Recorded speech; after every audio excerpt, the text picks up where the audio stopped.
ಗುರುರ್ಬ್ರಹ್ಮ ಗುರುರ್ವಿಷ್ಣು ಗುರುರ್ದೇವೋ ಮಹೇಶ್ವರಃ ಗುರು ಸಾಕ್ಷಾತ್ ಪರಬ್ರಹ್ಮ ತಸ್ಮೈ ಶ್ರೀ ಗುರವೇ ನಮಃ. ಧ್ಯಾನ ಮೂಲ ಗುರುಮೂರ್ತಿ ಪೂಜ್ಯ ಮೂಲ ಗುರುಪಾದ ಮಂತ್ರ ಮೂಲ ಗುರು ವಾಕ್ಯ ಮುಕ್ತಿ ಮೂಲ ಗುರುಕೃಪಾ. ಶ್ರೋತ್ರಿಯ ಬ್ರಹ್ಮನಿಷ್ಠ ಸದ್ಗುರು ಬಸವಾನಂದರ ಪಾದಕಮಲಗಳಿಗೂ ಅವರ ಪ್ರತಿರೂಪದಂತಹ ನಿಜಗುಣಪ್ಪನವರ ಪಾದಕಮಲಗಳಿಗೂ ನನ್ನ ದೀರ್ಘದಂಡ ಪ್ರಣಾಮಗಳನ್ನು ಸಲ್ಲಿಸುತ್ತಾ, ಸದ್ಗುರು ಮಾರ್ತಂಡ ಸಾಬಾಯಿ ಸದ್ಗುರುಳ ಪಾದಕಮಲಗಳಿಗೂ ಹಾಗೂ ರಾಯಪ್ಪ ಸದ್ಗುರುಳ ಪಾದಕಮಲಗಳಿಗೂ ನನ್ನ ದೀರ್ಘದಂಡ ಪ್ರಣಾಮಗಳನ್ನು ಸಲ್ಲಿಸುತ್ತಾ, ಗುರು ಸ್ವರೂಪರಾದಂತಹ ನನ್ನ ಪತಿದೇವರಿಗೂ ಕೂಡ ನನ್ನ ದೀರ್ಘದಂಡ ಪ್ರಣಾಮಗಳನ್ನು ಸಲ್ಲಿಸುತ್ತಾ, ಮನದಲ್ಲಿ ಸ್ಮರಿಸಿಕೊಳ್ಳುತ್ತಾ, ತಮ್ಮೆಲ್ಲರಿಗೂ ವಂದಿಸುತ್ತಾ ಇವತ್ತಿನ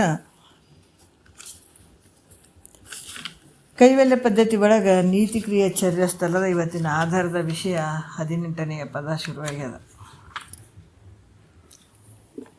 ಶ್ರೇಷ್ಠವಾದಂತಹ ಮುಕ್ತಿ ಪಡಿಬೇಕಂತಂದ್ರೆ ನಮ್ಮಲ್ಲಿ ಸದ್ಗುಣಗಳು ಬೇಕಾಗ್ತದ ಅನ್ನುವಂಥ ವಿಚಾರವನ್ನು ಹೇಳುತ್ತಾರೆ. ಅದಿರದೇ ಇದ್ರೆ ಮುಕ್ತಿ ಆಗಂಗಿಲ್ಲ. 18ನೇ ಪದದಲ್ಲಿ ಭಾಳಷ್ಟು ವಿಶೇಷವಾಗಿ ಹೇಳುತ್ತಾರೆ. ಅದಕ್ಕೆ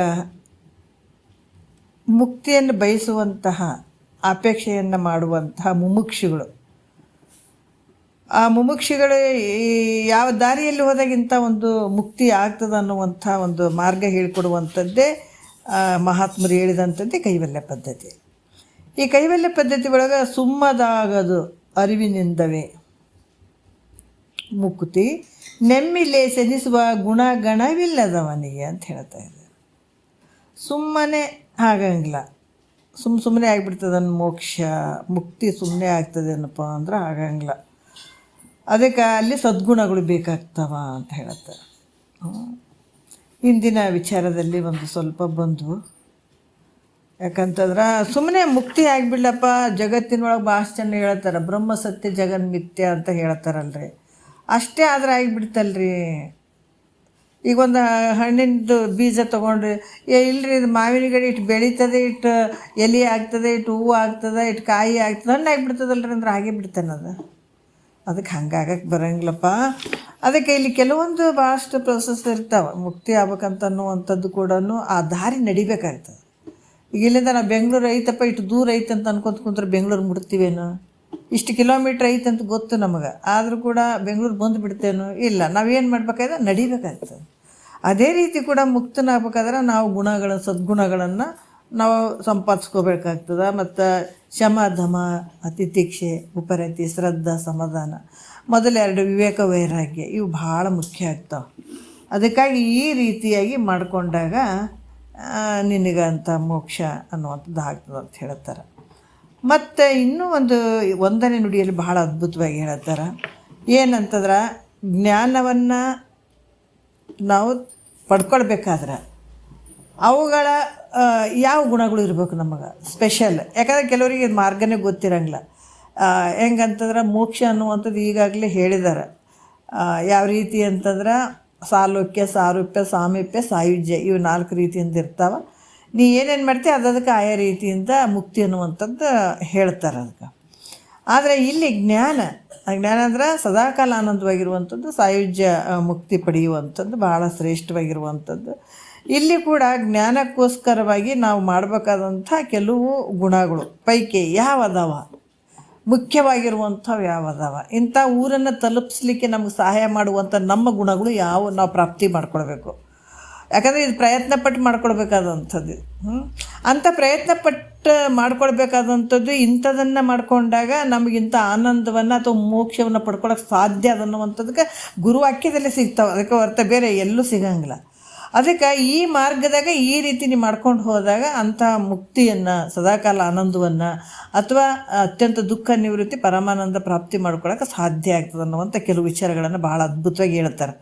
ಒಂದನೇ ನುಡಿಯಲ್ಲಿ ಹೇಳ್ತಾರೆ, ಗುರುಪಾದ ಸೇವೆ, ಶರಣರ ಸಂಘ, ಹರ ಪೂಜೆ, ಕರುಣ, ವಿನಯ, ನಿಜ ಸಮಯ ನಿಷ್ಠೆ, ವಿರತಿ, ವಿವೇಕ, ವಿದ್ಯೆ, ಶಮೆ, ದಮೆ, ಸತ್ಯ, ಧರ್ಮ, ವರಭಕ್ತಿ ನೀತಿಗಳ ಬಲವಿಲ್ಲದವನಿಗೆ ಅಂದ್ರೆ ಮೋಕ್ಷ ಆಗಂಗಿಲ್ಲ. ಈ ರೀತಿ ಇಲ್ಲದೆ ಇರುವಂಥವ್ರಿಗೆ ಮೋಕ್ಷ ಆಗಂಗಿಲ್ಲಪ್ಪ ಅಂತ ಹೇಳ್ತಾರೆ. ಇಲ್ಲಿ ಮುಖ್ಯವಾಗಿ ಮೊದಲು ಅದಕ್ಕೆ 4 ಕೃಪೆಗಳಲ್ಲಿ ಕೊಟ್ಟಿದ್ದಾರಲ್ಲ, ಅಂತಃಕರಣ ಕೃಪೆ, ಗುರು ಕೃಪೆ, ಈಶ್ವರ ಕೃಪೆ, ವೇದ ಕೃಪೆ ಅಂತ 4 ಕೃಪೆಗಳು ಬೇಕು. ಈಗ ನಾವು ಅದಕ್ಕೆ ಹೇಳ್ತೀವಲ್ಲ, ನಮಗೀಗ ಕುಂತು ಕೇಳಕತ್ತೀವಿ ಅಂತಂದ್ರೆ ಈಶ್ವರನ ಕೃಪೆ ಬೇಕಾಗ್ತದೆ. ಯಾಕಂದರೆ ಶರೀರ ಸ್ವಲ್ಪ ಗಟ್ಟಿ ಇರಬೇಕಾಗ್ತದೆ, ಕಿವಿ ಕೇಳಬೇಕಾಗ್ತದೆ, ಇಲ್ಲಿ ಕುಂತು ಕೇಳೋಕ್ಕೆ ಸಾಧ್ಯ ಆಗ್ತದೆ. ಮತ್ತು ಅಷ್ಟೇ ಆಯ್ತೇನಪ್ಪ ಅಂತಂದ್ರೆ ಇಲ್ಲಿ ಗುರು ಕೃಪೆನೂ ಬೇಕಾಗ್ತದೆ. ಗುರು ಕೃಪೆ ಅಂತಂದ್ರೆ ಈಗ ಅಂತಃಕರಣ ಕೃಪೆ. ಅಂತಃಕರಣ ಕೃಪೆ ಅಂತಂದ್ರೆ ನಾವು ಇದನ್ನು ತಿಳ್ಕೊಳ್ಬೇಕು, ಮುಕ್ತಿಯನ್ನು ಪಡ್ಕೊಳ್ಬೇಕು, ಅಂದರೆ ದುಃಖ ಜನನ ಮರಣವನ್ನು ನಾವು ಮೀರಬೇಕು, ಅದನ್ನು ಜಯಿಸಬೇಕು ಅನ್ನುವಂಥ ಭಾವ ಅಲ್ಲಿ ಬರಬೇಕಾಗ್ತದೆ. ಅದು ಅಂತಃಕರಣ ಕೃಪೆಯಲ್ಲಿ ಯಾವ ದೋಷಗಳು ಇರಬಾರ್ದು. ಅದು ಆದ ನಂತರ ಗುರುಕೃಪೆನೂ ಬಹಳ ಮುಖ್ಯ. ಯಾಕಂತಂದ್ರೆ ವೇದಗಳಲ್ಲಿ ಹೇಳಿದಂಥ ವಿಚಾರಗಳು ತಿಳಿಬೇಕಾದ್ರೆ ಗುರುಕೃಪೆನೇ ಮುಖ್ಯ. ವೇದಗಳಲ್ಲಿ ಭಾಳಷ್ಟು ಕಠಿಣ ಶಬ್ದಗಳು ಇರ್ತಾವೆ, ಗೂಢಾರ್ಥವಾದಂಥ ವಿಚಾರಗಳಿರ್ತಾವೆ, ಹೌದಿಲ್ಲ? ಯಾಕಂತಂದ್ರೆ ಅಂಥ ವಿಚಾರಗಳನ್ನು ಅದ್ರ ಹೊಕ್ಕು ಆ ಒಂದು ಗೂಢಾರ್ಥದ ವಿಚಾರಗಳನ್ನು ತಿಳಿಸುವಂಥವನು ಸದ್ಗುರು ಇರ್ತಾನಲ್ಲ.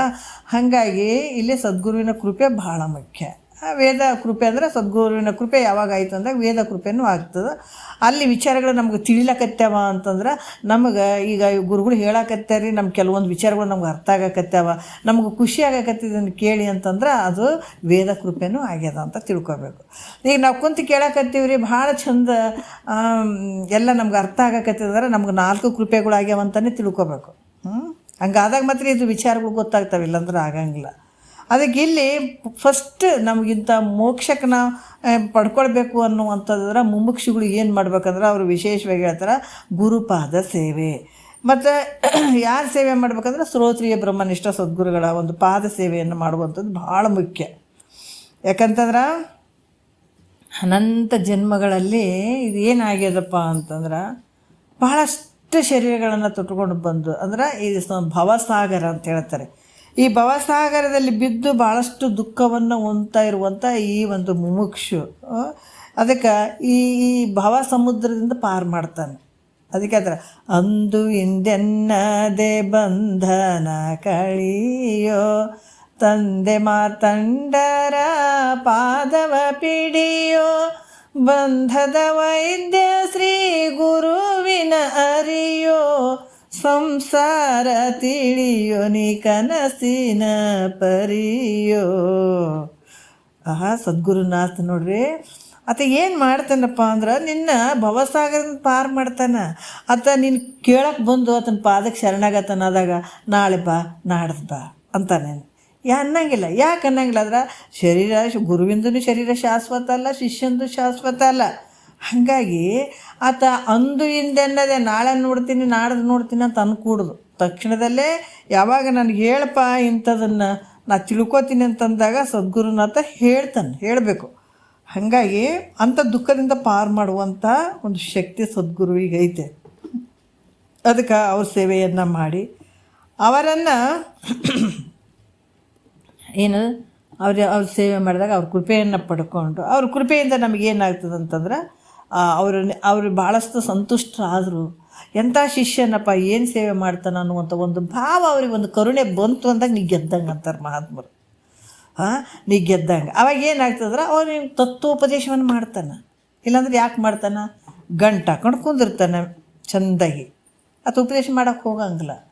ಯಾಕೆ ಮಾಡೋಕ್ಕೆ ಹೋಗಂಗಿಲ್ಲ ಅಂತಂದ್ರೆ ಅದು ಸದ್ಗುರುವಿನ ಕೃಪೆ ನಿನ್ನ ಮೇಲೆ ಆಗಬೇಕಾಗ್ತದೆ. ಅದು ಯಾವುದಕ್ಕೆ ಮೆಚ್ತಾನೆ? ನಿನ್ನ ಸೇವಾದಿಗಳ, ನಿನ್ನ ಭಾವಕ್ಕೆ, ನಿನ್ನ ಅಂತಃಕರಣಕ್ಕೆ ಮೆಚ್ತಾನತ್ತ. ಅದಕ್ಕೆ ಇಲ್ಲಿ ಕೂಡ ಗುರುಗಳು ಸಂತೋಷ ಆಗ್ಬೇಕಾದ್ರೆ ಇಲ್ಲಿ ಏನು ಅಂತಂದ್ರೆ ಸೇವೆಯಿಂದ ಮತ್ತು ಬೇರೆ ಬೇರೆ ಯಾವುದರಿಂದಲೂ ಅವರು ಸಂತೋಷ ಹೊಂದುತ್ತಾರೇನು. ಯಾಕಂತಂದ್ರೆ ನಾವು ಭಾಳ ಶ್ರೀಮಂತರು ಇದೀವಿ ರೀ. ಸೇವೆ ಒಂದು ಬಿಟ್ಟರೆ ಬೇರೆ ಬೇರೆ ಮತ್ತೇನಾದರೂ ಬೇರೆ ಬೇರೆ ಕೊಡ್ಬೋದಲ್ಲ. ನಾವು ಭಾಳ ಶ್ರೀಮಂತರು ಇದೀವಿ, ಗುರುಗಳಿಗೆ ರೊಕ್ಕ ರೂಪಾಯಿ ಕೊಡೋದ್ರಿಂದ ಅವರು ಭಾಳ ಖುಷಿ ಪಡ್ಬೋದಲ್ಲ. ಅವ್ರು ಖುಷಿ ಪಟ್ಟು ಮತ್ತು ವಸ್ತ್ರ ವಾಹನಗಳು ಕೊಟ್ರೆ ಮತ್ತು ಅವ್ರ ಸಂತೋಷ ಆಗ್ಬೋದಲ್ಲ. ಅವ್ರ ಕೃಪೆ ನಮ್ಗೆ ಆಗ್ಬೋದಲ್ಲ. ಅದಕ್ಕೆ ಇಲ್ಲಿ ಅಂಥವ್ಕೇನಾದ್ರೂ ಮೆಚ್ತಾರೆ ಗುರುಗಳು. ಭಾಳಷ್ಟು ಚೆನ್ನಾಗಿ ಹೇಳ್ತಾರೆ, ಇಲ್ಲರಿ ರೊಕ್ಕ ರೂಪಾಯಿ ಕೊಟ್ರೆ ನಮಗೆ ಕೆಳಗೆ ಕುಂದ್ರಂಗಲ್ಲ ರೀ, ಮ್ಯಾಲೆ ಕುರ್ಚಿ ಮೇಲೆ ಕುಂದ್ರಂತಾರೆ, ನಮ್ಗೆ ಇಲ್ಲೇ ಕುಂದ್ರಂತಾರೆ. ಯಾಕಂದ್ರೆ ನಾವು ಭಾಳ ರೊಕ್ಕ ಕೊಟ್ಟಿವಿ ಗುರುಗಳಿಗೆ. ಭಾಳಷ್ಟು ಜನ ಹಿಂಗೆ ತಿಳ್ಕೊತಾರೆ.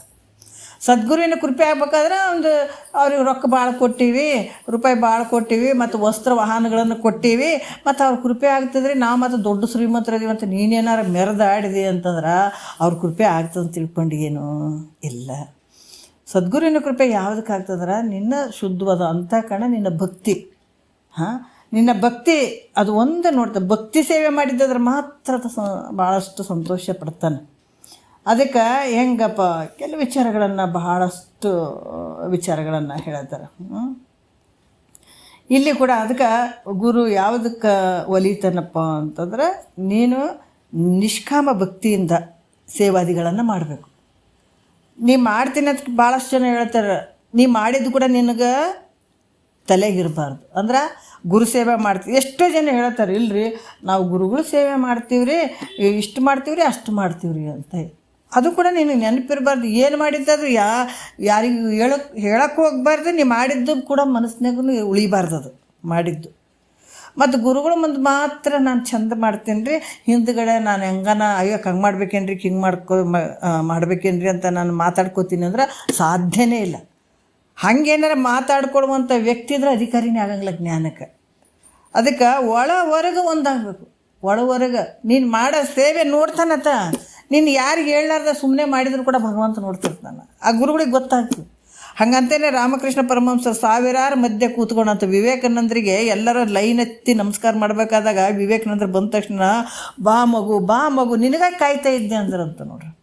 ಯಾಕಂದ್ರೆ ಈ ಪ್ರತಿಯೊಬ್ಬರ ಒಂದು ಅಂತಃಕರಣ ಒಳಗಡೆ ಇರುವಂಥ ಭಾವ ಸದ್ಗುರುಗಳಿಗೆ ಗೊತ್ತಾಗ್ತದೆ. ಹಾಗಾಗಿ ಇಲ್ಲಿ ಕೂಡ ಅವ್ರು ಏನು ಹೇಳ್ತಾರೆ, ನಿನ್ನ ನಿಷ್ಕಲ್ಮಶವಾದಂಥ ಭಕ್ತಿ, ಅದು ನಿಷ್ಕಾಮದಿಂದ ಕೂಡಿದಂಥ ಭಕ್ತಿ ಸೇವೆಗಳಿಗೆ ಒಲಿತಾನಂತ. ಅದಕ್ಕೆ ಇಲ್ಲಿ ಕೂಡ ಗುರುಗಳು ಸೇವೆಯನ್ನು, ಗುರುಗಳ ಸೇವೆ ಅಂತಂದರೆ ಯಾವುದು ಮಾಡಬೇಕಂದ್ರೆ ಆಪ್ತ, ಅಂಗ, ಸ್ಥಾನ, ಸದ್ಭಾವ, ಈ 4 ಪ್ರಕಾರ ಇರ್ತದೆ ಗುರುಗಳ ಸೇವೆ. ಗುರುಗಳ ಸೇವೆ ಹೆಂಗಿರ್ತದ್ರೆ ಈ 4 ಪ್ರಕಾರವಾಗಿರ್ತದೆ. ಹೆಂಗಿರ್ತದಪ್ಪ ಅಂತಂದ್ರೆ ಭಾಳಷ್ಟು ಜನ ಇಲ್ಲಿ ಹೇಳ್ತಾರೆ. ಈಗ ಆಪ್ತ, ಅಂಗ, ಸ್ಥಾನ, ಸದ್ಭಾವ, ಅಲ್ಲಿ ಯಾವ ಕಾಲಕ್ಕೆ ಏನು ಯಾವುದನ್ನು ಮಾಡಬೇಕು ಅದನ್ನೆಲ್ಲ ತಿಳ್ಕೊಂಡು, ಗುರುಗಳು ಹಿಂಗೆ ಹಂಗೆ ಅಂತ ಹೇಳೋದಕ್ಕಿಂತ ಮುಂಚೆನೇ ತಿಳ್ಕೊಂಡು ಆ ಸೇವೆಯನ್ನು ಮಾಡಬೇಕು. ಆಪ್ತನಾಗಿರಬೇಕು ಅಂದ್ರೆ ಗುರುವಿನ ಹತ್ರ ಯಾವುದೂ ವಿಷಯಗಳನ್ನು ಮುಚ್ಚಿಟ್ಕೊಳ್ಳೋದೇನೆ, ಭಗವಂತನ ಒಂದು ಸ್ವರೂಪ ಅಂತಲೇ ತನ್ನಲ್ಲಿರುವಂಥ ಎಲ್ಲ ವಿಚಾರಗಳನ್ನು ಹೇಳುವಂಥದ್ದಾಗಿರ್ಬೋದು. ಆಪ್ತರ ಥರ ಇರಬೇಕು. ಹಂಗಂದ್ರೆ ಆತನ ಒಂದು ಸೇವಾದಿಗಳನ್ನು ಮಾಡುವಂಥದ್ದು, ಕೈ ಒತ್ತೋದು, ಕಾಲು ಒತ್ತೋದು, ಆ ಥರ ಮಾಡುವಂಥದ್ದು ಕೆಲವೊಂದು ಸಂದರ್ಭದಲ್ಲಿ ಮಾಡಬೇಕಾಗ್ತದೆ. ಅದು ಕೂಡ. ಮತ್ತು ಇನ್ನೂ ಒಂದೇನು ಹೇಳ್ತಾರೆ, ಆಪ್ತಾಂಗ ಸ್ಥಾನ ಅಂದರೆ ಗುರು ಎಲ್ಲಿ ಇರ್ತಾನೆ ಆ ಸ್ಥಾನವನ್ನು ಸ್ವಚ್ಛವಾಗಿ ಇಡುವಂಥದ್ದು, ಪ್ರತಿಯೊಂದನ್ನು ಆ ಸೇವೆಯನ್ನು ಮಾಡುವಂಥದ್ದು. ಸದ್ಭಾವ ಅಂದರೆ ಸಾಯೋವರೆಗೂ ಗುರುವಿನ ಮೇಲೆ ವಂಚನೆ ಬರಬಾರ್ದು. ಈ ರೀತಿ ಇರುವಂಥದ್ದು ಈ 4 ಸೇವೆಗಳನ್ನು ಹೇಳ್ತಾರೆ. ನಮ್ಮ ದೇಹದ ಮೇಲೆ ನಮ್ಗೆ ಎಷ್ಟು ಪ್ರೇಮ ಐತೆ ಅದೇ ಥರ ಗುರುವಿನ ಮೇಲೆ ಕೂಡ ಇರಬೇಕು. ಇದೆಲ್ಲ ಯಾಕೆ ಹೇಳ್ತಾರೆ, ಏನು ಗುರುಗಳಿಗೆ ಚೆಂದಾಗಲಿ ಒಟ್ಟು ಅವ್ರಿಗೆ ಸಹಾಯ ಮಾಡೋದಕ್ಕೆ ಶಿಷ್ಯರಿಗೆ ಮಾಡಬೇಕು ಅಂತ ಹೇಳಕತ್ತಾರೆ. ಇಲ್ಲಿ ಮಹಾತ್ಮರು, ನೀನು ಉದ್ಧಾರ ಆಗಬೇಕು, ನೀನು ಆನಂದವಾಗಿ ಇರಬೇಕು, ಇಂಥ ದುಃಖದಿಂದ ಬಿಡುಗಡೆ ಆಗಬೇಕಾಗಿತ್ತಂದ್ರೆ ನಿನ್ನ ಕೆಲಸ ಆಗ್ಬೇಕಾದ್ರೆ ನಿನ್ನ ಬಳಿ ಒಂದು ಚೂರು ಸಂಶಯ ಅನ್ನುವಂಥ ಏನು ಅದು ಏನು ಅಹಂಕಾರ ಅನ್ನುವಂಥದ್ದೇನು ಎಡಿ ಎತ್ಕೊಂಡು ಕುಂತು ನಿನಗೆ ಜನ್ಮದಲ್ಲಿ ದುಃಖ ಕೊಡಕತ್ತದ ನಿನಗೆ. ಯಾವುದು ನಾನು ನನ್ನದು ಅಂತ ಅಹಂಕಾರ. ಅದಕ್ಕೆ ಹೇಳ್ತಾರೆ, ನಾನಲ್ಲೋ ಶಿವ ನಾನಲ್ಲೋ, ನಾ ಹೋಗದೆ ಶಿವ ತಾನಾಗಲ್ಲೋ, ದೇಹವೇ ನಾನೆನ್ನುವಿಯಲ್ಲೋ, ಸುಜ್ಞಾನವನರಿಯದೆ ಹೋದೆಲ್ಲೋ, ಸತಿಸುತರಾಸೆಯ ಬಿಡಲಿಲ್ಲೋ, ಚಿರಶಾಂತಿಯು ನಿನಗೆ ಸಿಗದಲ್ಲೋ. ಯಾಕೆ ಹೇಳ್ತಾರಪ್ಪ ಅಂದ್ರೆ, ನಾನು ಅನ್ನುವಂಥದ್ದು ಹೋಗ್ಬೇಕಾಗಿತ್ತಂದ್ರೆ ಗುರು ಸೇವೆಯಲ್ಲೇ ಹೋಗ್ಬೇಕದು. ಯಾಕಂದ್ರೆ ನಾ ಭಾಳ ದೊಡ್ಡ ಶ್ರೀಮಂತ ಅದೀನಿ, ನಾ ದೊಡ್ಡ ಅಧಿಕಾರಿ ಅದೀನಿ, ದೊಡ್ಡ ಮಿನಿಸ್ಟ್ರ್ ಅದೀನಿ, ನಾ ದೊಡ್ಡವನದೀನಿ, ಹಂಗದೀನಿ ಹಿಂಗದೀನಿ ಅಂತ ಕುಂತ್ರೆ ಇಲ್ಲಿ ನಡೆಯಂಗಿಲ್ಲ. ಎಂಥ ಒಬ್ಬ ರಾಜ ಇದ್ದರೂ ಕೂಡ ಗುರುವಿನಲ್ಲೇ, ಅದಕ್ಕೆ ಗುರುವಿನ ಗುಲಾಮನಾಗುವ ತನಕ ದೊರೆಯದಣ್ಣ ಮುಕುತಿ ಅಂತ ಹೇಳಿದ್ದಾರೆ. ಎಂಥ ಒಂದು ದೊಡ್ಡ ರಾಜ ಇದ್ದರೂ ಕೂಡ ಗುರುವಿನ ಸೇವೆಗಳನ್ನು ಮಾಡಲೇಬೇಕು. ಅದಕ್ಕೆ ಸಾಷ್ಟಾಂಗ ನಮಸ್ಕಾರ ಗುರುವಿಗೆ ಹಾಕ್ಬೇಕಂತ ಯಾಕೆ ಹೇಳ್ಯಾರಂದ್ರೆ, ನಿನ್ನಲ್ಲಿ ಅಹಂಕಾರ ಬಗ್ಗು ಬಡಿಬೇಕಾಗಿತ್ತಂದ್ರೆ ನೆಲಕ್ಕೆ ಹಾಕು ನಿನ್ನ ಶರೀರವನ್ನು. ಆವಾಗ ನೀನು ಶಿವ ಆಗ್ತಿದ್ದೆ, ಇಲ್ಲಾಂದ್ರೆ ನೀನೇನಾಗ್ತಿ, ದೆವ್ವನೇ ಆಗ್ತಿದ್ದೆ. ಯಾವಾಗ ಅಹಂಕಾರ ಮಮಕಾರ ನಿನ್ನಲ್ಲಿತ್ತ ನೀ ದೆವ್ವನೇ. ಅದಕ್ಕೆ ನಾನಲ್ಲೋ ಶಿವ ನಾನಲ್ಲೋ, ನಾ ಹೋಗದೆ ಶಿವ ತಾನ, ನಾನು ಅನ್ನುವಂಥದ್ದು ಹೋಗ್ಬೇಕಾಗಿತ್ತಂದ್ರೆ ಗುರುಪಾದಕ್ಕೆ ಹಾಕ್ಬೇಕೆಲ್ಲನೂ. ಬೇಕಾದಷ್ಟು ನೀ ಅಧಿಕಾರಿ ದೊಡ್ಡ ರಾಜನೇ ಇರು ನೀನು. ಹಾಗಾಗಿ ಇದು ಈ ರೀತಿ ಆದಾಗ ಏನಾಗ್ತದಪ್ಪ ಅಂದ್ರೆ ಈ ಒಂದು ಇದರಿಂದ ಏನಾಗ್ತದೆ, ನಿನ್ನ ಅಹಂಕಾರ ಎಲ್ಲ ಹೋಗ್ತದೆ. ಅದಕ್ಕೆ ನಿನ್ನ ಮೇಲೆ ಎಷ್ಟು, ನಿನ್ನ ಶರೀರದ ಮೇಲೆ ನಿನಗೆ ಎಷ್ಟು ಒಂದು ಪ್ರೀತಿ ಅದೋ ಅದೇ ರೀತಿ ಕೂಡ ಗುರುವಿನ ಮೇಲೆ ಕೂಡ ಪ್ರೀತಿ ಇರಬೇಕು ನಿನಗೆ. ಗುರುವಿನ ಒಂದು ಇದ್ರ ಮೇಲೆ ಈ ರೀತಿಯಾಗಿ ಮಾಡೋದ್ರಿಂದ ಏನಾಗ್ತದೆ, ಭಾಳಷ್ಟು ಗುರುವಿನ ಒಂದು ಕೃಪೆ ನೀನು ಪಡ್ಕೊಳಕ್ಕೆ ಸಾಧ್ಯ ಆಗ್ತದೆ. ಅದಕ್ಕೆ ಈ ಮೊನ್ನೆ ವಿಷಯದಾಗ ಬಂತು, ಕಾಸುಗತ್ತಿ ತಾತವ್ರದ್ದು, ತಾಳಿ ಕೊಡ್ತಾ ಕಾಸುಗತ್ತಿ ತಾತವ್ರದ್ದು ಭಿಕ್ಷೆ ತಂದುಬಿಟ್ಟು ಎಲ್ಲವನ್ನು ಮುಂದಿಟ್ಟು ಅಪ್ಪ ನೀವು ತಿನ್ನಿರಿ ಅಂತ ಕೊಡೋರು ಎಂತೆಂಥ ಮಹಾತ್ಮರು ನೋಡ್ರಿ, ಎಂತೆಂಥ ಮಹಾತ್ಮರು. ನಿಜವಾಗಿ ನೋಡಿದ್ರೆ ಕಣ್ಣೀರು ಬರ್ತದೆ. ಅವ್ರು ಮಾಡಿದಂಥ ಭಕ್ತಿ ನೋಡಿದರೆ ಎಷ್ಟು ಅಗಮ್ಯ ಭಕ್ತಿ ಇರ್ಬೋದು ಹೇಳ್ರಿ. ನಾವು ನಿಜವಾಗಿ ಕೆಲವೊಂದು ಹೇಳ್ತಾರೆ, ಗುರುವೇ ನಾನು ನಿನಗೇನು ಮಾಡಲಿಲ್ಲಪ್ಪ, ಆದ್ರೆ ನಿನ್ನ ಕರುಣೆ ಭಾಳ ದೊಡ್ಡದೈತಪ್ಪ ಅಂತ ಹೇಳ್ಬಿಟ್ಟು ಇದನ್ನು ಒಬ್ಬರು ಮಡಿವಾಳಪ್ಪ ಗುರುಗಳು ಹೇಳ್ತಾರೆ ಈ ಹಾಡು, ನಾನು ಏನು ಮಾಡಲಿಲ್ಲೋ ನಿನಗೆ ಅಂತನ್ನುವಂಥ ಒಂದು ಹಾಡು ಭಾಳ ಚಂದ ಐತದ. ಹಂಗೆ ಗುರು ನೋಡ್ರಿ ತಂದು ಒಂದು ಅಳಸಿದ ಅನ್ನ ಒಂದಿಷ್ಟೆಲ್ಲೋ ಇದ್ರೆ ಅದನ್ನು ತೊಗೊಂಡು ಎಲ್ಲೋ ಕೂತ್ಕೊಂಡು ಆ ಗುರುಗಳು ಊಟ ಮಾಡಿದಂಥ ಎಲಿಗಳ ಅನ್ನದ ಒಂದು ಅಗಳುಗಳನ್ನು ತೊಗೊಂಡು ತಿಂತಾ ಇದ್ರೆ ಹೇಳಿದ್ರಂತ, ನೀನು ಯಾಕೋ ಹಿಂಗೆ ಮಾಡ್ತಿದ್ದಿ, ಚಲೋ ಅನ್ನ ತೊಗೊಂಡು ತಿನ್ನಬೇಕಿಲ್ಲ, ಮತ್ತು ಕೀಟಿಟ ಅನ್ನ ಅಲ್ಟಿಟ್ಟು ಬಿಟ್ಟು ತಿಂತೀಯಲ್ಲ ಅಂತಂದ್ರೆ, ಹೊಟ್ಟೆ ತುಂಬ ತಿಂದ್ರೆ ನನಗೆ ನಿದ್ದೆ ಬರ್ತದೆ, ಆಲಸ್ಯತನ ಬರ್ತದೆ, ಗುರು ಹಾಕಿ ಕೇಳೋಕ್ಕಾಗಲ್ಲ, ಗುರು ಸೇವೆ ಮಾಡೋಕ್ಕಾಗಂಗಿಲ್ಲ ಅಂತಿದ್ರಂತ ನೋಡ್ರಿ. ಗುರು ಸೇವೆ ಮಾಡೋಕೆ ಕಡಿಮೆ ಆಗಿಬಿಡ್ತದೆ, ಯಾಕಂದ್ರೆ ನಿದ್ದೆ ಬಂದುಬಿಡ್ತದೆ ನನಗೆ, ಅದಕ್ಕೆ ತಿನ್ನಂಗಿಲ್ಲ. ಮತ್ತು ಚಲೋ ಅನ್ನ ಚಂದ ತಿನ್ನೋಕತ್ತಿದ್ರೆ ಇನ್ನು ಅದು ಇದು ಬಯಸ್ತದಿದೆ ಶರೀರ, ಈ ಮನಸ್ಸು ಅದನ್ನು ತಿನ್ಬೇಕು ಇದನ್ನು ತಿನ್ಬೇಕಂತ ಬಯಸ್ಕೊಂತ ಹೋಗ್ತದೆ. ಅದಕ್ಕೆ ನಾನು ಚಲೋ ಅನ್ನ ಕೂಡ ಬ್ಯಾಡ ಇದಕ್ಕೆ ಅಂತಂತಿದ್ರು. ಎಂಥ ಭಕ್ತಿ ರೀ ಅದು. ಹಾಗಾಗಿ ಇಲ್ಲಿ ಕೂಡ ಏನು ಹೇಳ್ತಾ ಇದ್ದಾರಪ್ಪ ಅಂದ್ರೆ, ಈ ರೀತಿ ಇದ್ದಾಗ ಗುರುವಿನ ಒಂದು ಸೇವಾದಿಗಳನ್ನು ಮಾಡಿದಾಗ ಗುರು ಕರುಣೆ ಆಗ್ತದೆ.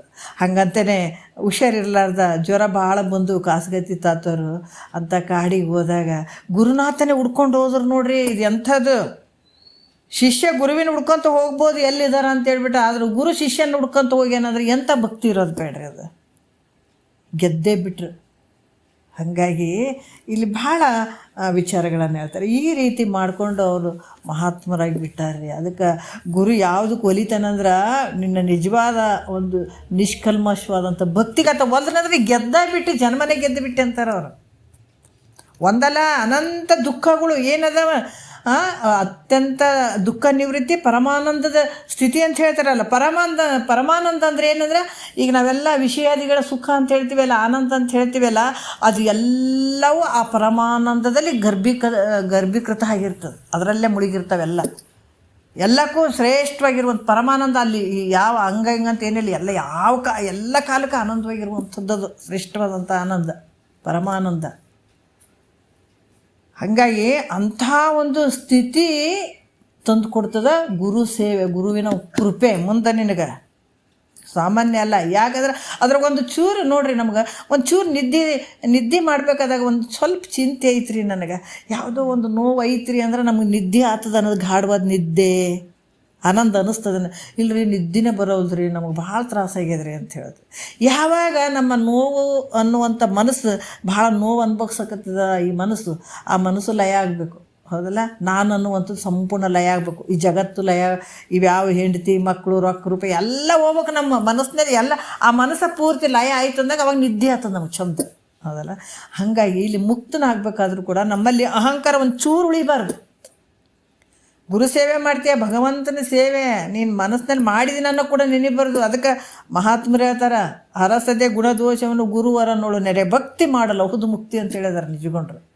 ನಿಂದಾದ ನಿನಗೆ ಏಟು ಭಕ್ತಿ ಮಾಡ್ತೀವಿ, ಗುರುವಿಗೇನು ಲಾಭ ಇಲ್ಲ. ನೀನು ಅನ್ಕೋಬೋದು, ಇಲ್ಲರಿ ಗುರುವಿಗೆ ಭಾಳ ಸಹಾಯ ಮಾಡಕತ್ತೀನಿ ರೀ, ಗುರುವಿನ ಸಲುವಾಗಿ ಅದೇನು ರೀ, ಯಾವ ಗುರುವಿನ ಸಲುವಾಗಿರ್ತೀವೋ ನೀವು ಉದ್ಧಾರ ಆಗ್ತಿದೆ. ನೀ ಏಟಿಟ್ಟು ಮಾಡ್ತೀವಿ, ಗುರು ಮೊದಲೇ ಆತಗೇನು ಶರೀರ ಯಾವತ್ತು ಹೋದ್ರೂ ನಡೀತದತ್ತ, ಗೆದ್ದು ಬಿಟ್ಟ ಆತಗೇನು ಶರೀರದ ಏನಾರು ಐತೇನ, ಆತಗೆ ಯಾರೋ ಒಂದಿಟ್ಟು ಕೊಟ್ಟರೆ ತಿಂದಿರ್ತಾನೆ, ಇಲ್ಲಾಂದ್ರೆ ಸುಮ್ಬಿಡ್ತಾನೆ. ಆ ಶರೀರ ಯಾವಾಗ ಹೋದ್ರೇನು ಯಾವಾಗಿದ್ರೇನು ಆತಗೇನು ಚಿಂತೆ ಅದನ್ನು ಶರೀರದ ಬಗ್ಗೆ ಏನಿಲ್ಲತ. ಆದ್ರೆ ನೀನು ಯಾಕೆ ಮಾಡಂತಾರ, ನೀನು ಧನ್ಯ ಆಗಬೇಕಾಗ್ಯದ, ನೀನು ಗೆಲ್ಲಬೇಕಾಗ್ಯದ, ನೀ ದುಃಖದಿಂದ ಪಾರಾಗಬೇಕಾಗ್ಯದ, ನಿನ್ನ ಕೆಲಸ ಆಗಬೇಕಾಗ್ಯದ, ನೀ ಉದ್ಧಾರ ಆಗಬೇಕಾಗ್ಯದ.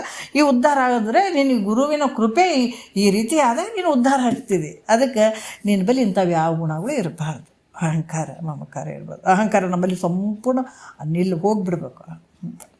ಗುರುವಿನ ಮೇಲೆ ಭಾಳಷ್ಟು ಪ್ರೀತಿ ಬರಬೇಕು. ನಿನ್ನ ಶರೀರದ ಮೇಲೆ ಎಷ್ಟು ಭಕ್ತಿ. ಅದಕ್ಕೆ ಆವ ಕಾಲದೋಳು ಬಳಿಕಾವ ದೇಶದೋಳು ಬೇರಾವ ವಸ್ತುವಿನೋಳು ಒಡೆವರೇ ದತಿ ಮಮತೆ ಆವ ಪರಿಯೋಳು ತನ್ನ ಮೇಲಿರ್ಪುದಂತೆ ಗುರು ದೇವತೆಯೋಳು ಅನುರಾಗ ವಿಹುದೇ ನಿಜ ಭಕ್ತಿ ಅಂತ. ನಿನ್ನ ಶರೀರದ ಮೇಲೆ ಯಾವ ಕಾಲದಲ್ಲಿ ನೀನಾರ ನೆಗ್ಲೆಕ್ಟ್ ಮಾಡಿದ್ದೇನೋ, ಅಲಕ್ಷ್ಯ ಮಾಡಿದ್ದೇನೋ? ಮಳೆಗಾಲ ಬಂತ್ರಿ ಅಂತ ಅಲಕ್ಷ್ಯ ಮಾಡಿದ್ದೇನೋ?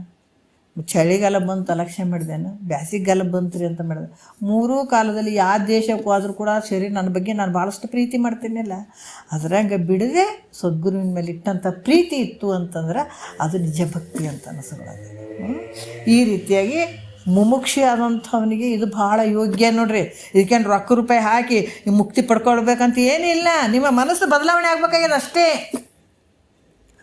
ಇಲ್ಲರಿ ಶ್ರೀಮಂತ ಜ್ಞಾನ ಪಡ್ಕೋತೀರಿ. ನಮ್ಮ ಬಡವ್ರಿಗೆ ಭೂಮಿ ಮೇಲೆ ಬಂದಂಥ ಪ್ರತಿಯೊಬ್ಬನ ಇದನ್ನು ಪಡ್ಕೊಳ್ಬೇಕು. ಅದು ಮತ್ತು ಇಲ್ಲಂದ್ರೆ ಭಾಳ ದುಃಖ ಐತಿ ನಿನಗೆ ಮುಂದಿದ್ದು ಹೇಳಿದಾರೆ ನೋಡ್ರಿ. ಹಾಗಾಗಿ ಈ ರೀತಿ ಮಾಡಬೇಕಾದಂಥದ್ದು. ಮತ್ತು ಗುರು ಹೆಂಗೆ ತಿಳ್ಕೊಬೇಕಂತ ಹೇಳ್ತಾರೆ, ನಮ್ಮನ್ನು ಭಾಳ ಪ್ರೀತಿ ಮಾಡಿ ಆತ ಪ್ರೇಮದಿಂದ ನಮ್ಗೆ ಉಣಿಸುವ ತಿನ್ನಿಸುವ ಕಾಲದಲ್ಲಿ ಆತ ನಮಗೇನಂತಂದ್ರೆ ವಿಷ್ಣು ಧಾರಣೆ ಮಾಡಿದಾನಂತ ತಿಳ್ಕೊಬೇಕು. ಬ್ರಹ್ಮ ವಿಷ್ಣು ಮಹೇಶ್ವರ ರೂಪನೇ ಪರಮಾತ್ಮ. ಯಾರು? ಗುರು.